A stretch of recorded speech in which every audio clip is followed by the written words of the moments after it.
Good afternoon, partners. How you doing? Thanks so much for coming today. Really appreciate it. And welcome to the panel. This is our second show, and we are absolutely delighted to be here. We've got an incredible show coming up. And really, the idea behind this show is really to talk about sales and sales strategies from the masters of sales and of industry. So before we get into the introductions, I want to provide you with an agenda so that you understand what we are covering and how we're going to help you understand sales just a little bit better. So we always start out with, our introductions, and then we'll have our thought leadership. And then we've broken it up into 3 separate acts. The first act that we're going to kind of go into is going to be transactional versus solution sales. Number 2 will be packaging strategies, and number 3 will be objections and overcoming them.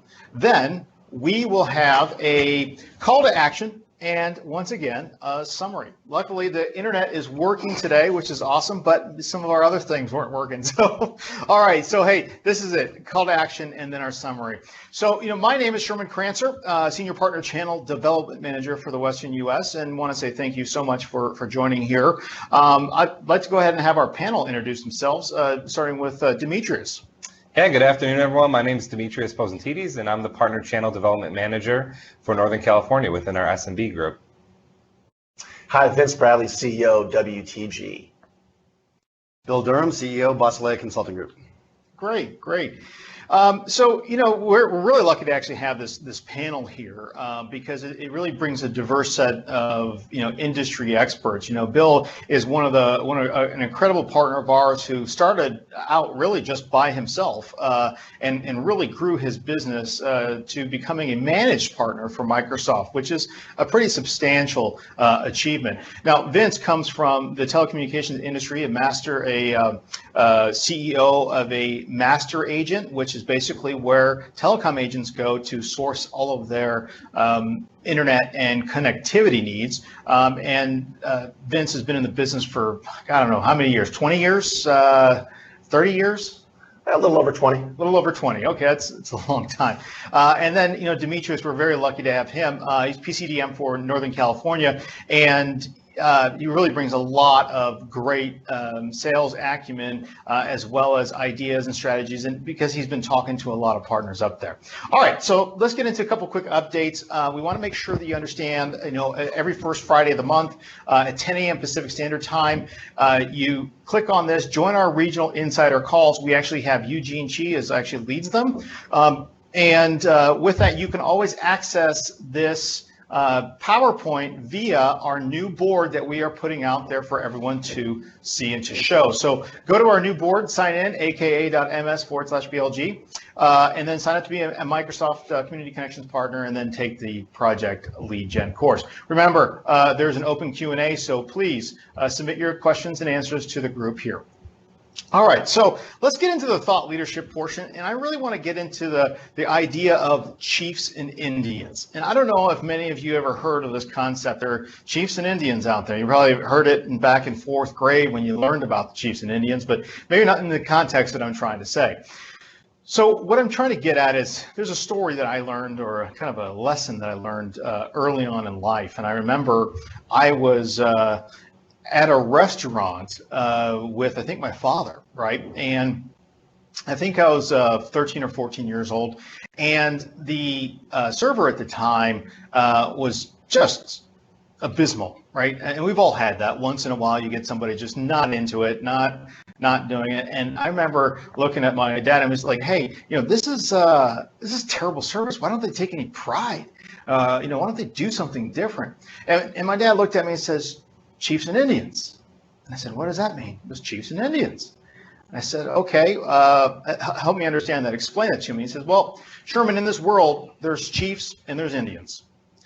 You can't have everyone becoming a chief, and you can't have all Indians. Nobody will lead them. You need to have some leaders, and you need to have some followers." So there's people out there today that are really good at being great Indians, right?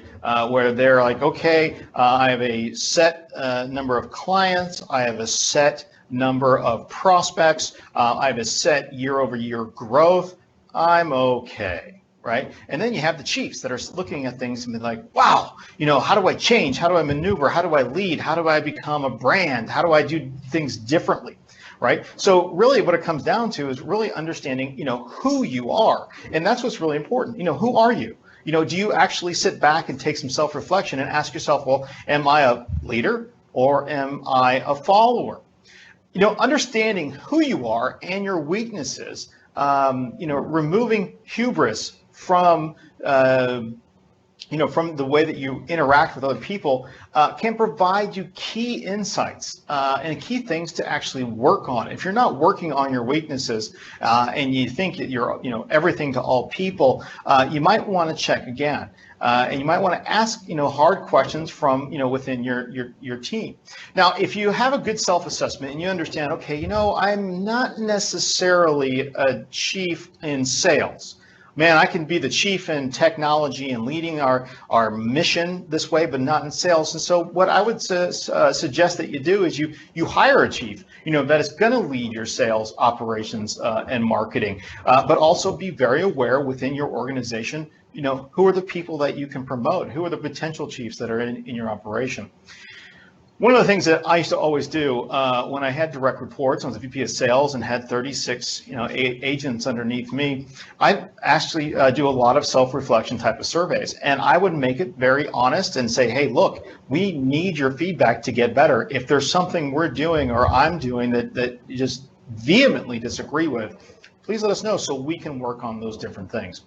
So, there's nothing wrong with being remarkable every day. And I think that's what's the important thing that we always try to help you understand is wake up every day, be someone different, be remarkable, be a chief.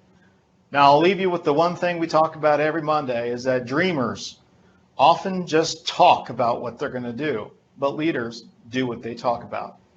So just do it. All right, enough with the thought leadership. Let's get into our first opinion, and I think this is very interesting because we're gonna put this over to our panelists here. So opinion, and this is coming from the partners and people that I've talked to. Sellers who are transactional can't become solution sales executives. Now, I don't agree with that. I vehemently disagree with that opinion. But before I put in my thoughts, I want to ask the panel. Let's start with Bill Durham. Well, I would actually kind of disagree with that, but I also believe that there's more of a hybrid approach. Why can't you be a transactional solution-based selling organization? And I think that we've, in past, how we attack sales is we've thrown, the polished sales guy at it, the hunter, and especially in the SMB space, I don't think that works anymore. And I think sales needs to be owned by the entire organization. It needs to be owned by operations. It needs to be owned by marketing. We need to make sure that our salespeople understand the marketing messages that's being sent out. So when they follow up on a lead, they kind of know what they're talking about. So from that respect, I think it can be both transactional and solution at the same time. Yeah, I completely agree. I think that the way that the sales cycle is kind of shifted, right? So it's not that one and done sale. You're continuously selling throughout, whether it be that initial sale or looking to gain consumption within the organization. So you're constantly having to evolve, and you're right, there are multiple touch points. The technical folks are going to have to do some selling. The actual sales or business development people are going to have to do some selling. And to a certain extent, that transactional model could work because we've changed the way that we go to market. So, we've, as Microsoft, has tried to help partners transform and say, don't sell our products, don't sell an Office 365 license, right, per se, but productize your services and offerings, right? Bundle these things together. And I know we'll talk a little bit about bundling in a bit, but I think that's super important is that, build your own products and then go to market, right, including your services. Yeah, I would agree. I think, one thing Bill said earlier, talking about the hybrid solution, and I think that, any organization needs to have, both aspects, right? Mm-hmm. So the transactional seller, is needed to kind of pave the path. And I think with some customers, you need to have that approach and keep things more simple. I think also, again, though, solution selling is huge, especially with cloud proliferation today. Things are taking off in that space. And so there is the necessity. And I think a good point Bill also made with, the sales operation perspective, our whole team is a sales support functionality. And so with that in mind, it's really so important to have both. Yeah, I mean, I think that, you know, in this in this industry, I think the other thing to think about is velocity of sales, right? You know, if the average velocity of sales is 3.4 to 4.5 deals per year, you know, we need to increase that to 15 to 20 to be really profitable. So I think that kind of falls in line with, hey, you know, don't discount transactions because, you know, you need them in your, you know, you need to be able to sell things, but there's different ways to skin that cat. All right, so let's go into Act 1. You know, really it's transactional versus solution. And I think the very first question is pretty good. It says, I think all transactional sales aren't worth, or excuse me, I think all transactional sellers aren't worth adding to my team as they are all about product and are shady. Now, I don't know if that is something that actually came up. I'm not kidding you. It happened to me last Thursday. So let me go ahead and I'm going to toss this over. You know, Vince, why don't you start us out with this? Well, I mean, you know, it's an interesting statement. The shady part, especially, is pretty funny. But ultimately, I think when you look at it, it comes down to the perspective that these guys have out in the field. You know, they're going and they're looking at the perspective of trying to move up market, trying to, you know, shift away from the current way they operate. And I think that, you know, again, that's why they get that, you know, that sort of persona. And it's a common thing in the industry. People think that. But again, when you look at product, there is a problem, I think, with some sales organizations looking too much at product and not focusing on the solution. And I think that they get stuck in that mode. And again, it's a big issue, and I think that's one that needs to be addressed. I would say that, you know, I wouldn't necessarily agree with that statement, but I can see where it's coming from, and I also understand it's an important point. So, yeah. Demetrius, what do you think? Yeah, I mean, I totally get the perception, right? No one wants to feel like they're being sold to. I think that's, you know, especially in this industry, right? Partners are looked to as kind of the go-to trusted advisor. And so really that mentality of being, you know, selling a product or being very salesy, I think is something that customers kind of shy away from. But at the end of the day, it is important. I think that what the mentality that those transactional folks can bring is scale, right? They know how to Sherman's point, you know, move through velocity. They know how to move through the sales cycle very quickly so they can get to that next sale. And so I think when you're looking to scale an organization or build a business very rapidly, they could provide a lot of value to that if you kind of shift the way that they position their solutions. Right. So I think with that, I mean, you're right, Demetrius. It really, there's a need for that. And maybe you hire somebody who's a junior salesperson, right? Who's just setting appointments, bringing in deals. And then, you know, if you're having trouble with them being able to solution sale, you know, maybe you're setting them up out there on the first appointment just to gather information. And then you bring in your heavy hitters. You guys would agree with that, correct? No, I wouldn't agree with that. No, okay. No, I'm just kidding. So yeah, I definitely would agree with that. But I think the transactional person can become a solution seller when he's set up for success. And what I mean by that is the organization itself needs to be able to package products that are solution based, that solve problems, real life scenario problems within the market that they're selling to, right? If you do that, then your transactional person is a solution seller because he's selling a solution, and because you've done your homework, you got your marketing content in line with the product that you're selling. Now, when they get to the point, they're already 60, 70% through the buying cycle. They just need to agree on price and like you. That's it. So now your transactional person is solution selling. I would add to that really quickly just by saying that it's interesting right there. You know, it's a handoff because they tee up all the information, get the basic products and services sold and done, and then they can bring in another member of their team to kind of complete that transaction. And so, yeah, I completely agree. Yeah. All right, so the next thing is, you know, here's another quote: solution selling is dead. It was so 5 years ago, and now it's more about just, you know, humble consulting and like, you know, hopefully, maybe, could you please buy? I don't know. I'll throw that out to the panel. What do you guys think? Well, I know I couldn't disagree more. I mean, solution selling is very prevalent in today's, you know, selling ecosystem. I think, again, you know, the way that we solution sell is a little bit different now. I think what customers are looking for is some guidance and path. I mean, technology can do so much for a business. that they really need help and guidance on where this technology could take me. So to your point earlier, customers are typically 60, 70% through the buying cycle before they ever engage a sales rep. And if you're just an order taker, if you're just, going with exactly what they say that their need is, you're limiting yourself. And so it's important to be able to show them what that roadmap could look like, how you're going to bring them on a technology journey and a transformation to how they can more effectively run their business.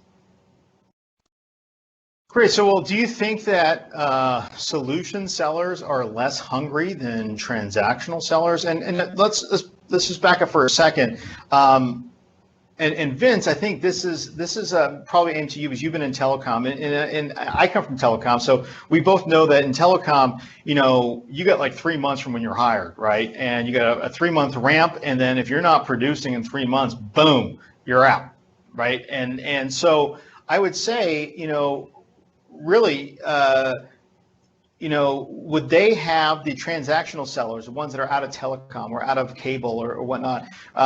Wouldn't the way that they're kind of being brought up into sales be, really a great thing to bring into our industry, which is typically a little bit slower as far as deals per year?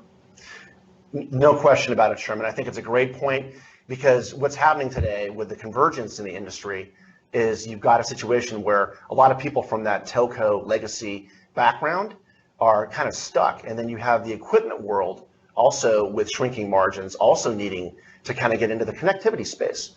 So what's interesting is this convergence is kind of opening the door and ultimately creating a lot of opportunity for a lot of organizations. I think, to say, as far as the question is of who's hungrier, I would say, transactional probably be a little bit hungrier in general. But, again, you can also see that with solution selling, if it's not being done correctly. Some of these guys may be elephant hunting out there in the business and waiting for those big deals to close, and they could be waiting for quite a while. So it could be a challenge.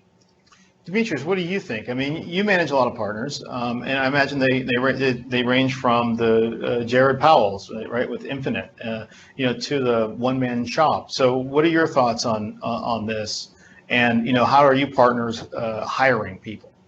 Yeah, I think it's interesting because some of the folks that they bring in to go out and get net new business kind of have a hybrid hat. They wear multiple hats, right? So they might do a little bit of marketing, a little bit of sales, but typically we see kind of maybe that old formation of hunters and gatherers. But again, to your point, is that they're selling throughout, right? If you just leave the selling to those initial hunters, they're missing out on a lot of opportunities. And so I think that those transactional folks could be hungry in the sense that, again, they know how to move through opportunities quickly. They want to bring on as many customers as possible. They're used to shorter sales cycles. So they could bring a lot of benefit in a business development capacity.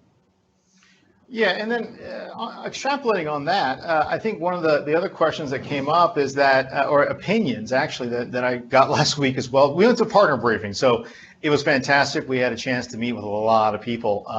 One was that in this industry, we are too soft. Our expectations are too low on the people that we have that are supposed to be selling. Business development, account manager, and in my opinion, well, actually, I'll tell you my opinion as soon as I hear their opinion. So, Demetrius, what is your thought on that? Are the owners of these companies too soft, or think that, or give too much leeway to the sales support staff that's on their team? I might actually turn that to the owners of the companies and see what you guys say. What's your opinion on that?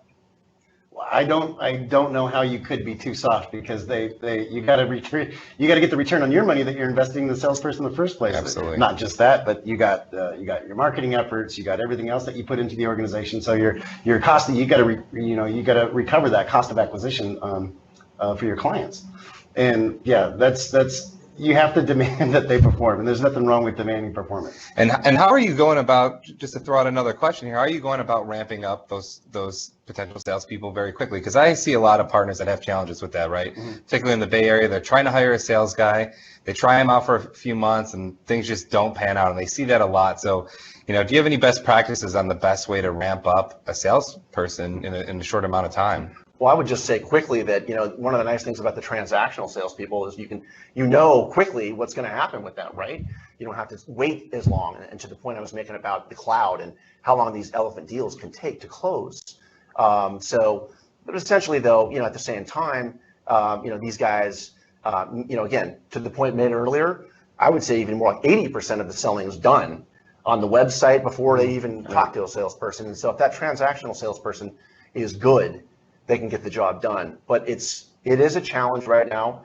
And, as a company who is really 100% distribution, we don't have a lot of direct sales. But what I can say is that it really comes down to, looking at, what the company needs in terms of, their cloud strategy and being able to implement that. And at the same time, also looking at having both transactional and the solution selling involved. Would you say like a 30, 60, 90 sales plan would be beneficial, and then implementing, or would you extend it to, a half year or a year type of ramp? What are your thoughts on that? And let's start with Bill. What are your thoughts like on sales cycles and the amount of time that you would give somebody who was selling for you? Okay, so I'm going to sound like a broken record on this, but that's okay. First off, about the salespeople, you got different people that are coming in. You might find somebody with talent that you just got out of college that you're going to raise up. They're going to need more than 90 days, period, if you're going that route. With the way that the buying behavior has changed in the customers in the SMB space that we work with, we're not gonna have the 3 or 4 of those polished 6-figure sales guys anymore. The revenue just isn't there in the projects, and I think it's actually going to get smaller as time goes on. So our methodology is to set the salespeople up for success from the beginning, and that is by creating packages that are relevant to the market that we play in. That is by setting up marketing that's effective in the market that we play in as well, and making sure that they have every tool that they need to close the deal quicker and faster, because it is about velocity. You have to sell more, you have to have packages, because that long, 6-month, 12-month, consultative selling solution, at least in the SMB space, it's dead. It's not there. It doesn't mean solution selling's dead. It just means that type of sales opportunity is coming up less and less and less. So to go back to that, set them up for success, have solutions that are relevant, and have marketing that brings in quality leads that they can close from a transactional standpoint. Know your ABCs then. Yeah, always be closing. Should just check. Yeah. Just check. Yeah. That brings me to a good thing. What would you say is the best sales movie out there? Vince, I'll ask you that question. Well, certainly Glengarry Glen Ross. Maybe a little old school compared to Boiler Room, for example. Yeah. But I think that, those are like my top 2. I don't know. What do you guys think? I have no difference of opinion. Right there with you too. We're all in agreement here. All right, we're all in agreement. Good. Yeah, I think Glengarry Glen Ross is just absolutely fantastic. All right, so let's get into Act 2. Really, opinion packages. Let's talk about packages again. Packages are hard to put together and simply do not work. I seriously got that question 6 days ago from several partners who are just, I don't know, I can't, I'm just going to go ahead and continue, selling everything to everyone, and, I'm not going to put it together a package. So, I'll bring that to Demetrius. When you talk about this with your partners, what is your thoughts?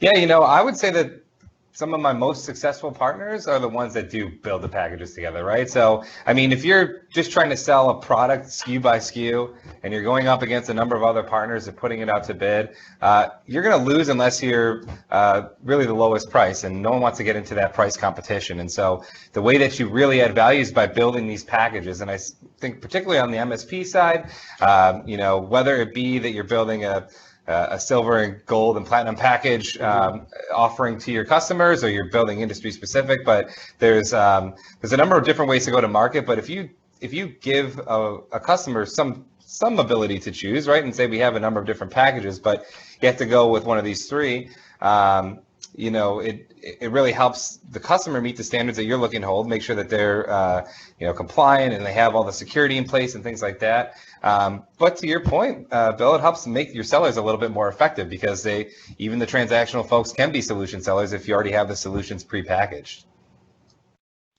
So with that, Bill, what are your? I mean, you've talked about the packages already several times already, and do you have an opinion on partners that are maybe adverse to doing this? As far as like future planning, what are your thoughts on that? Well, okay, so a couple things I would say to the partner that made that statement. One, go ahead and get your company, get the valuation of your company, and then compare that to somebody the same size that does have packages and recurring revenue, and just look at the difference there, and that'll just change your mind in and of itself. Secondly, I would say that, yes, it's still true that customer experience is one of the key ways to differentiate in the marketplace, but even more so, if you don't package solutions to meet a specific need, you're going to be left with just selling products, and that's always going to be a price war. So what's going to happen is that price will keep getting pushed down, and you simply won't be able to survive. Is it hard? Yes, it's hard. Everything's hard that's worthwhile, but you got to go through it. I got a good friend of mine that's also a Microsoft partner, and we were talking about this, and it took him 3 years to really master his MSP practice. And that was hard. I mean, you have to go through some skin knees and stuff like that to learn how to really deliver and get it right. But yes, it's hard, but it has to be done. If you want to survive, if you want to keep this business, if you want to stay relevant, you have to package, and you have to bring a solution-based selling methodology in a transactional way. Well, I disagree. Good. Somewhat. I would just say that, I think it's important, in the telecom IT space, which is growing up in the convergence like I talked about. But at the same time, there's still a problem a lot of the time with it getting too complex. Right. And so with those packages and those bundles that are out there, the concern sometimes is, okay, you're giving me all this stuff. I only really need this. Mm-hmm. Sure, I'm going to get a 5% discount for doing it, but I'm not ready for that. So I think it depends. It depends to a certain extent. Again, in your industry, I think it is a little bit different. Right. And so, that convergence is coming together, and it's bringing it a little bit closer. But there is still a concern over that. I think, as an example, with our partners, we've been looking then to sell O365, Office 365, E3, moving to E5, and we have debated whether or not we should actually have them start to sell Azure as well and look at bundle packages within. But the problem is we want them to adopt these technologies and jump into that SaaS space that they're not really too familiar with. And so for that reason, we have to pull back a little bit on that. Again, I would agree that I would like to see those packages sold more often, but sometimes it can be challenging. I understand it can be challenging, but allow me to retort. All right. So a lot of the times we'll talk about these packages, but we're not really presenting them as a solution. And I understand what you're saying, but the way that we've been able to overcome this, and I do think it can apply across the board to telecom as well, is that you present a problem, the problem that these people have, and you say, this package solves that problem, that problem, that problem, that problem, that problem. Who cares about what technology's in it? Who cares? They don't care. They can care less. If it solves this problem, this problem, this problem, this problem, you go to them, these problems are solved and done. Kind of like, the law toolbox does for, attorneys, where you could have a package that says, don't lose your license, package A, which basically helps make sure that your calendaring is perfect. Or Team Fusion, right? And Vince, you've learned about, we talked about Team Fusion with you, but, if you're adding, training, right? So that you can help their staff be more efficient, right? You can have efficiency package A and B and C, and that's where your margins are different. That's where your margins go from, gosh, I'm only getting 12% or 8% or whatever percentage you're getting, and you're actually now saying, okay, I can focus on 40% or 50%. And those are just adding two things. I mean, like the law toolbox is what, a 33% profit margin. Just by adding that to the SKU. Or Team Fusion, I think it's like $1 or $2 a box, you can sell it for 10. Oh my gosh, that is a huge margin. And I know that, Bill, you do a lot of those things. And Demetrius, before I get into Demetrius, what are your thoughts? I mean, when you're talking to your clients, what is the biggest objection that you're getting? Or we were at that roundtable in San Francisco recently. What came up then? Yeah, I think to your point, it's hard to put customers in a box, right? It's, partners are having a tough time changing that mentality of we got to shift how we're going to market with our customers and saying like, you have to choose one of these 3 packages. I think that where partners find a lot of success though is if they really do a little bit deeper dive into finding out what those pain points are, right? And to your point, maybe they don't need everything that's in that package, but if you're addressing 2 to 3 pain points and it's within that bundle, it makes it worthwhile, right? So again, it's not positioning the technology that's running behind it. It's, hey, this is our solution that's going to meet your need. And I think even more so when we see it from a specific industry standpoint. So if you have, for example, I'm a little bit unique in the sense that I work in Northern California, and we have a lot of partners that focus on winery and agriculture. That's big around the Bay Area, right? And so these partners have found ways to package up solutions that are specific to those industries, and they become the experts in that industry. So they can say like, hey, we worked with, so-and-so farms, and then we worked with, this company as well. And we were able to develop personalized solutions for them. And that story really resonates with the rest of the industry. And so that's where we're finding a lot of success. Well, there's no question. The example I gave earlier about Azure, the fact that Microsoft has more data centers than Google and AWS combined, that's an opportunity for our partners. And so we are trying to do that. What we're trying to look at now is, okay, let them feel comfortable with this product set, go in and market and sell it well, and then come back and upsell the other services. Right. And they're having success with that. Right. So that's kind of the way we've been able to bridge that gap. Right. But it's been tough. So. Well, I can tell you a story in my business personally. We know that marketing is we decided we really evaluated, are we going to hire sales or are we going to invest in marketing? And we chose marketing because there's just more of a predictable ROI on it. But we started with one company, and they kind of know the MSP space, but they don't know our space, right? So we got a month into it and we let them go and ended up choosing another company in which we're paying 5 times as much, and we're happy to do so because they know our space. They know the messaging already that we need, and we're happy to do it. And I can count on a return from that.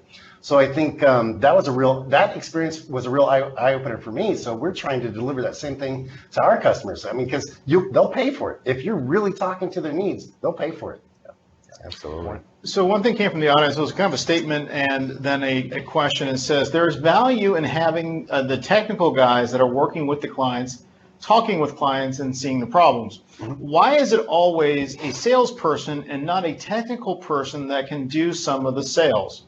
Wouldn't it be better to take a sharp technical person and give them sales training? That's a good question. I have an opinion, but I'm going to ask Vince. What is your opinion? Yeah, I mean, that's a great question. And I think it really comes down to, you look at these people and the way they're going to market, and inevitably they need to have a sales engineering mentality, especially with cloud and the way that things are going with cloud today. So that's the best practice that we've looked at in the past, is to have that sales engineering mentality going into the sale, actually reverse engineering it and looking at what the needs of the client are before you're addressing what your products and services may be. So it's a more technical aspect of looking at the way the business runs.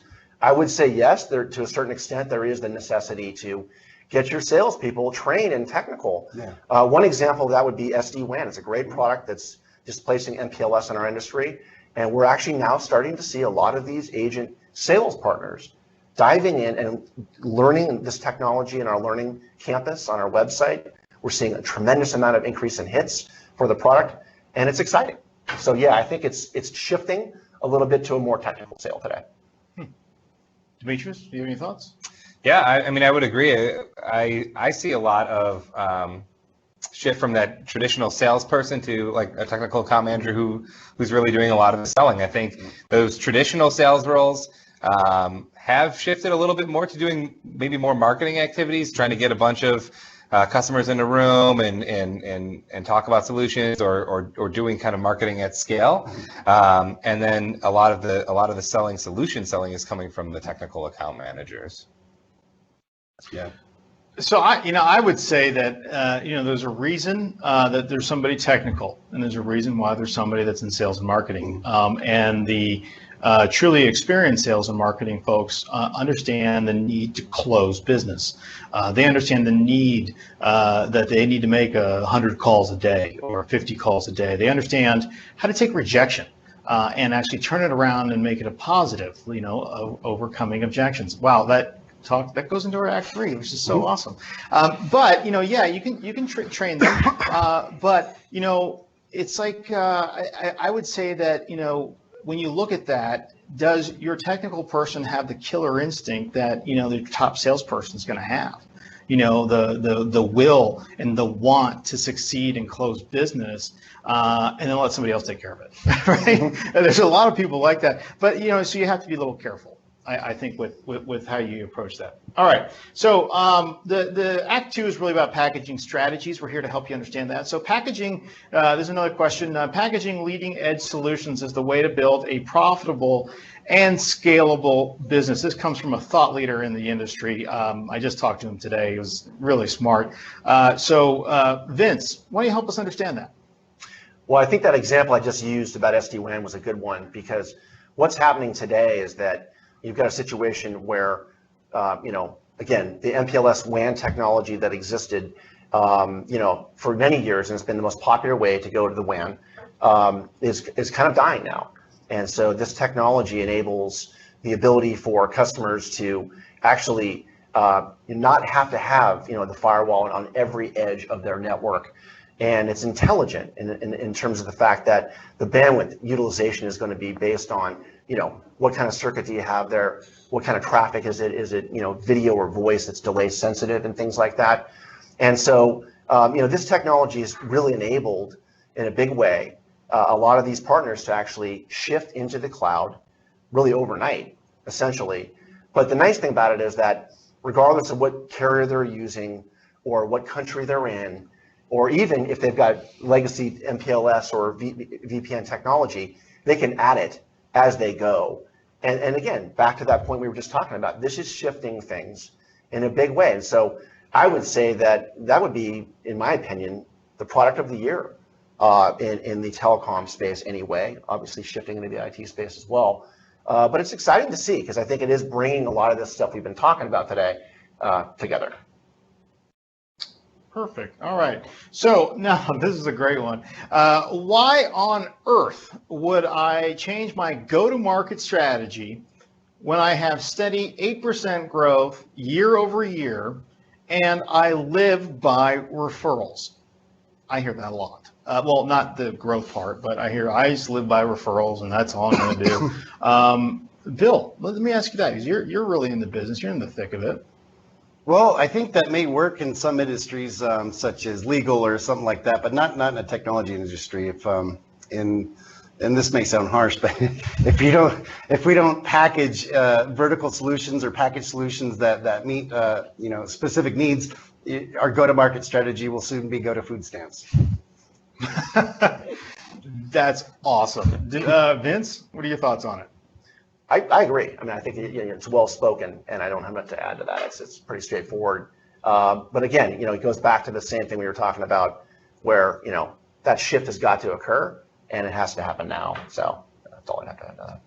Demetrius? Yeah, I think you just need to be hungry for it, right? I mean, for some partners, 8% year-over-year growth is very good, and they're comfortable with that, and that's where they want to stay, right? They don't want to add any headcount. The Indians. They're Indians, right? They're very comfortable in their ways, and it's which is fine, right? If that's how you want to run your business, and that's what you're happy with doing, and you don't need to scale to these massive numbers, that's great. But if you do want to get to 30%, 40%, 50% growth, referral business only isn't going to get you there. You need to be more aggressive in how you go to market, and you have to want it. You have to really set those goals early in the year and track progress throughout. I think it's also, what is that 8%, right?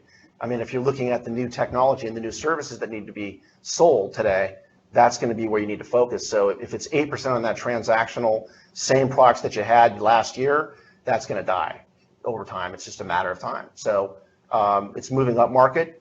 It's looking at that transactional and that solution seller working as a team with the sales operations. Yeah. That's a good point. I'd also add that, if you look at the customer, life cycle of the life journey, right, of a customer, in the past, it used to be, well, we're just selling it to them in the very beginning in the front because that was your solution and that was it. But now, when you look at that journey, you're actually have opportunities to cross-sell, upsell throughout their whole journey, right? From when they start, when they try it, when they use it, when they implement it, right? When they're going to renew licenses, they're all different, right? They're new times to go, and if you're not, thinking about, learning how to overcome objections or learning about sales or increasing your year-over-year growth to more than just the 8%, what is there? You're right. The whole food stamps, is the go-to-market strategy, as well as that. There's going to be a lot of partners out there that are going to surpass you because marketing has changed significantly. The way that you're getting clients, the way that you're, going through vertical markets, you find yourself that's just kind of sitting there like, wait a minute, what happened? Why did mine go to, instead of 8% year-over-year growth to 0.08% year-over-year growth? And then what happens if you lose a big client, right?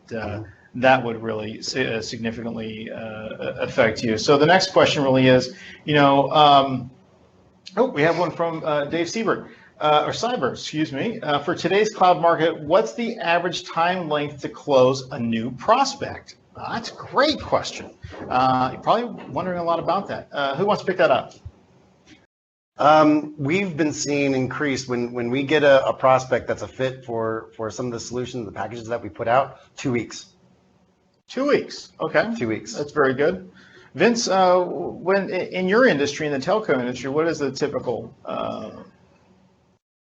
I love you, man. I wish we had those kind of numbers. You're selling phone lines and stuff like that, or DSL or whatever it may be. But at the end of the day, I think it comes down to customers. It's changing so fast that customers are slowing down their decision-making process a little bit. And again, that's why when we talked about those bundles before, that just can be a further complicating factor. So yeah, I mean, I think that, well put. Right. Well, let me clarify too. We're in the process of practicing what we preach. So as we dial this in, that frequency of that short close keeps getting higher and higher. But we still got the complicated ones, and it's not with every deal. I mean, your industry is a bit more complicated than some of the things that we've put together. But yeah, so I believe it's attainable, and that's what we're really pushing towards, and we're seeing success. And just to answer the question directly, I would say a couple months. Typically, it's going to be the average, depending on if it's transactional or sort of a cloud-based solution. So yeah, it's a couple months. Okay. Longer than yours. Yeah. Demetrius, do you want to add on that? No, I would say we've seen sales cycles as short as 2 weeks. I would say you're on the quicker side of that, which is great. Typically, a few weeks to anywhere between a month and 2 months. It's probably about the typical sales cycle for some of our partners. But the whole goal is to shorten that sales cycle, right? So.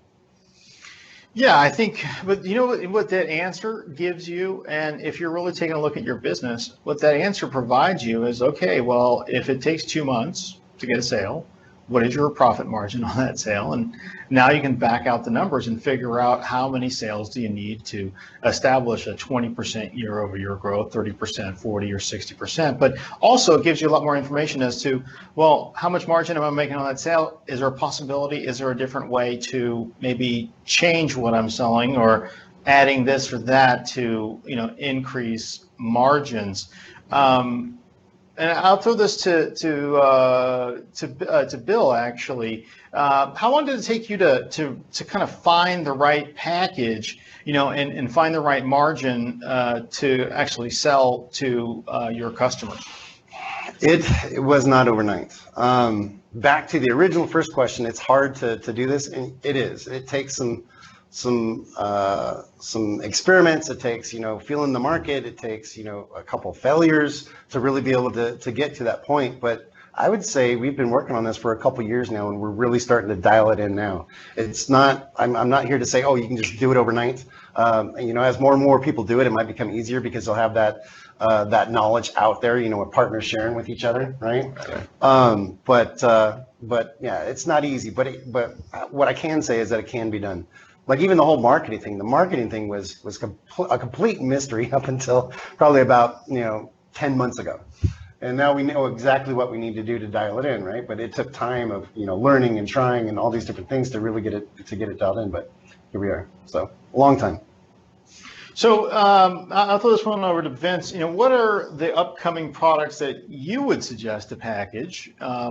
Because heck, you've got all different things coming across your desk. Yeah, we have a lot of stuff going on. Definitely, a lot of products and services melted together, and as we develop through with our customers. And I think the Internet of Things is huge. And I think when you talk about packaging, that's something we've been doing for a long time. I think that the Internet of Things is going to just explode in terms of its the awareness factor this year and next year. And I think it's a matter of being able to take that connectivity and that IT and even that energy services, and bring them all together so the customer can have an experience where they're basically able to manage all of those things that are connected to the internet. So that would be a good example, I think, of one. I would say probably the acronym of the year, if I had to mention one in the tech space today, IoT. That's really cool. Demetrius, what are your thoughts? Yeah, I mean, I think you see a number of different packages that are being put together.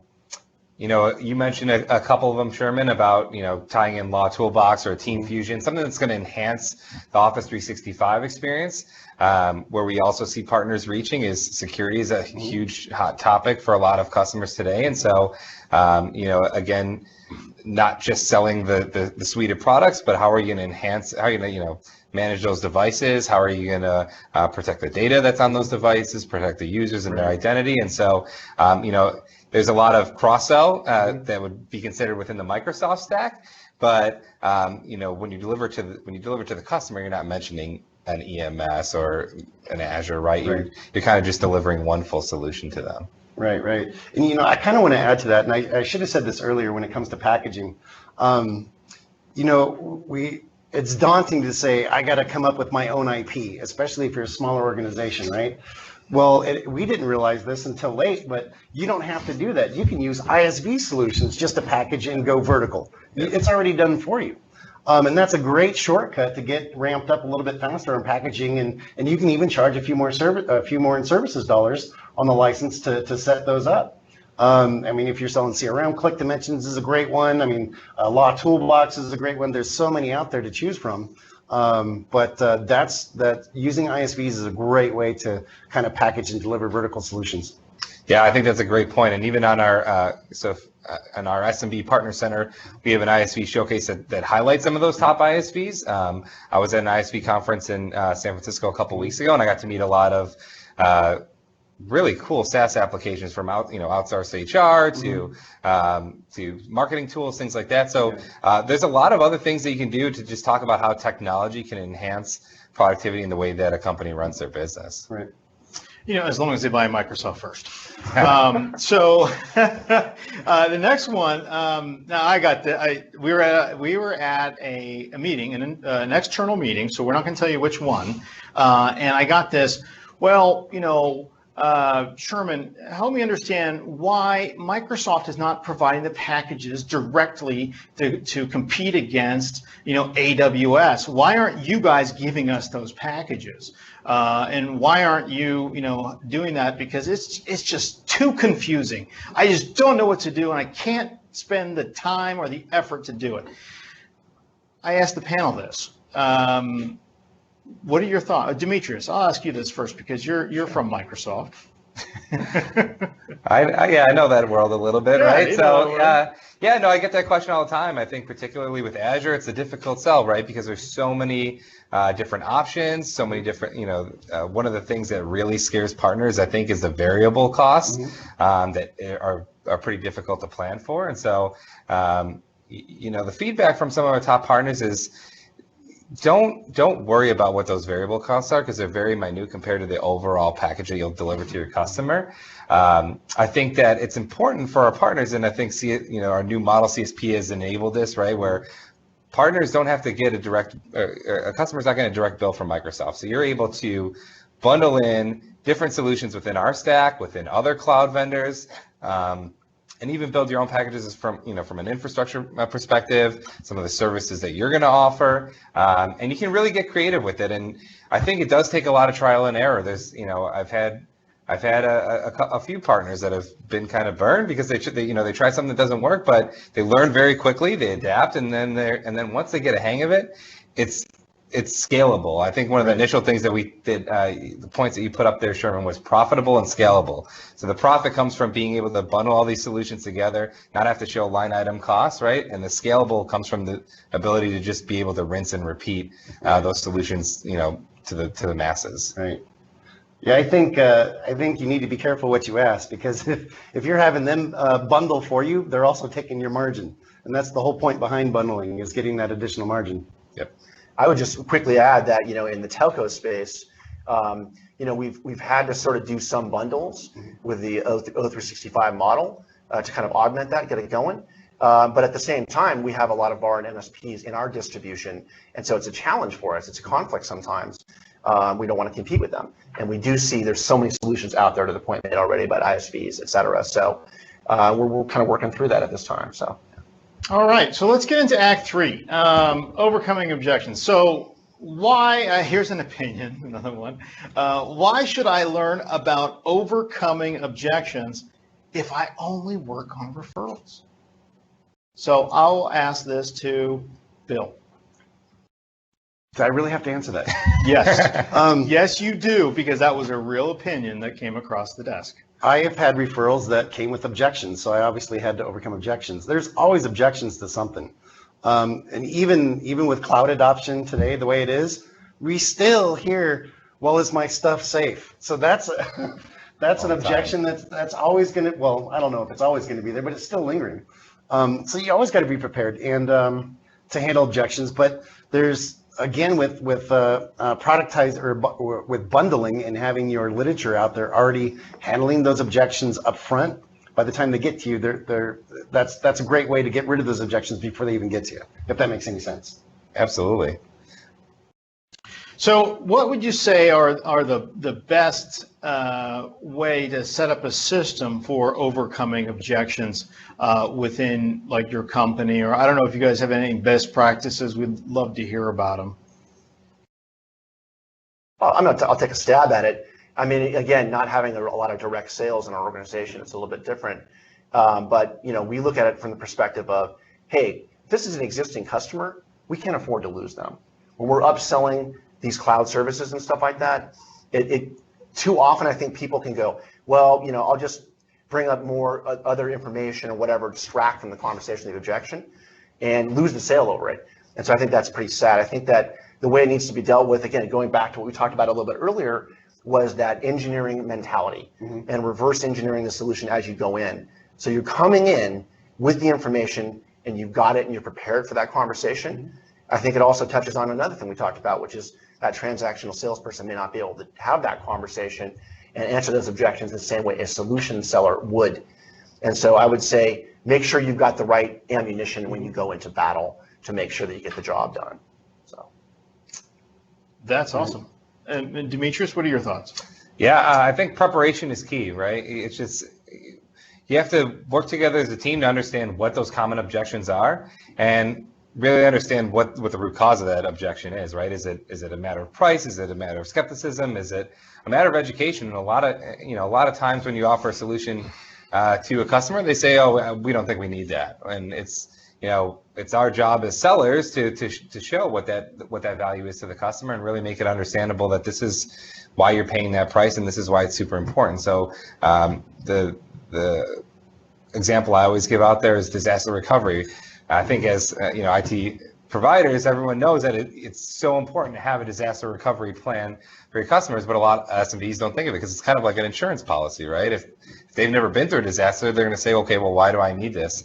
And we have to educate our customers and letting them know that 40% of businesses don't ever of small and medium businesses, don't ever recover from a disaster. And so when you have a good disaster recovery plan in place, you're mitigating a huge risk to your organization. So a lot of it has to do with educating the customer as well. Correct. Yeah, I think even to add to that, a lot of that can be done up front in a proactive approach with marketing as well. Is because people, they say, all right, I need to be able to lock down sales data for my salespeople. Well, what really happened is he had a salesperson quit, and they took all of that pipeline and existing deals and went to their competitor. That's what keeps the guy up at night. So if you spend the time to learn who you're selling into, and you know those emotional reasons for change, and you talk to those, you won't have any objections. Oh, you can keep my people from taking off with all of our sales leads? I'm in. Awesome. So now I'm going to ask you one more question here, and this actually happened to me when I was managing, and I was just overcome with I don't know how to respond. It was when I asked a sales executive, hey, so how are you getting around objections? And they said, I usually don't pay attention to objections. I just mention another benefit. Very interesting, very difficult to take. So, how would you react to that, Vince? So we'll have you start with that one. Well, kind of touching on some earlier, that transactional conversation, right, is there. And so, avoiding that, the minute the customer has a question mark in their mind, going into the middle of the meeting, it's over. And I think to Bill's point, that marketing. So, again, that sounds like a transactional technique. It's legacy. I don't think it really works anymore. And I think, again, the sharpest customers are going to notice it. They're going to have that small question mark in their mind, and it's going to be a problem. So I think that ultimately, with that kind of scenario, I disagree completely. I think you've got to, again, going back to the points we've all made, education, marketing, being prepared for that conversation, and having the right people in front of that customer at the time that it comes up. Right. So, yeah. Absolutely. I totally agree with that. I mean, what's wrong with saying, hey, let me check with my technical team?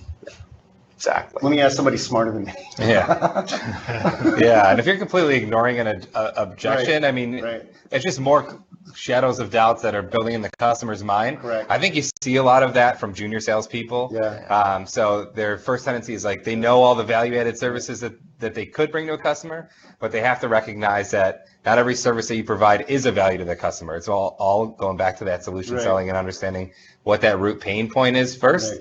And then delivering the solution after. Yeah, if you don't know how to address that objection, you definitely got to be able to convince them that you're actually listening to them. Right. They need to know you're at least listening to them if you can't handle it right there in the spot. Got 2 ears and 1 mouth, right? Right. Which is hard for salespeople. Right. I can't do it. You have to listen more. You have to listen more. All right. So our next slide really is the package of the week. I want to kind of move into this really quickly to kind of give you an idea of it. And it's really as follows. I have a great animation that comes up here as you see this. Whoop, bam, that's awesome. Boom. Productivity and profitability package, Office 365, Team Fusion, which there's a nice big, juicy margin you can put in here, and then you name it collaboration and efficiency. We have Vince here from World Telecom Group, which specializes in helping find faster solutions or cheaper solutions for telecom and internet. And if you're not doing that right now, or you're not actually sourcing that, you're missing out on anywhere between 15 and 19% margin. I mean, like, holy smokes, right? Why would you do that? Increase office and efficiency and collaboration. That could be one of your titles, is that you're using Team Fusion to do that. Monitor and secure your network, and enhance security and access rights monthly. So that really all comes down with EMS and all the different products. This is just an idea. This is just something that we're trying to help you kind of frame. How do you start something if you're confused? All right, so the call to action is pretty simple. Let's go ahead and get into this. It's really, we want to make sure that you go to aka.ms/PLG. That's where we have all of our stuff. If you haven't registered in 12 months for being a partner, we really need you to do that. All of the resources for the call will be up on the board, which is the aka.ms/PLG. So we'll have the PowerPoint that we're going over. That will be in the PowerPoints for partners. As well as I'm going to put some other things up there that relate to this, some training stuff. All right, so summary. The reality is, we talk about understanding the importance of sales is really important. Scripting your words, being prepared, practicing is important, and then preparation is the key to success. That's just the reality. It really is. If you're not prepared, why even bother? Work hard, be remarkable, do something different. what I want to do is we have just a few minutes left. I want to just turn it back over to the panel. I want to say thank you so very much for joining us today. It's been wonderful, but I want to give you the opportunity to talk a little bit about your business and what you do, because I think both Vince and Bill have great things that they can offer to help partners out. So let's start with Vince. Help us understand just a little bit more about your business and how partners can work with you. Well, I think the best way to think about what we do is that we're a distributor for the telco services, and kind of everything from connectivity up to the IT space. And so that really covers the whole gamut of services. Not so much into the old services that voice services that we all know, but again, getting into some of the more cloud-based services. But it moves all the way through the entire product set, whether it's voice, data, video, cloud, data center applications, et cetera. And it goes to the nth degree. Also a global company. We cover pretty much virtually any populated area of the globe today with our footprint.